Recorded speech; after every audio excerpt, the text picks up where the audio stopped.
sex trafficking and so on. Don't you think they have to prove that, though? Because, I mean, I don't think anybody disagrees about their ability to deport people who are murderers or rapists or whatever, but don't they have to actually prove that those people are who they say they are and that they've carried out those acts of those criminal acts? Well, we know they're violent people because... How do we know? Because...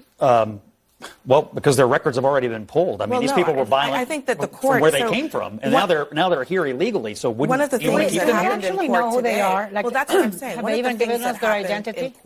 in the court today is that the lawyers for the government couldn't say really who these people were. And interesting enough, what they tried to use is they said, "Oh, we're looking at some of their tattoos, which means they have a gang affiliation, so they can be deported."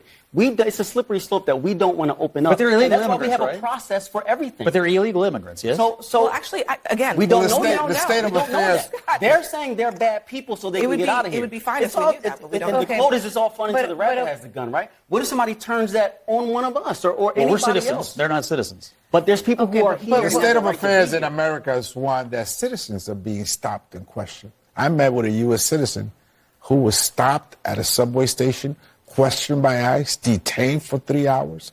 This is the state of affairs in America. So it's not necessarily about who's on that plane who may have a criminal record. We don't know their names, their first names and last name.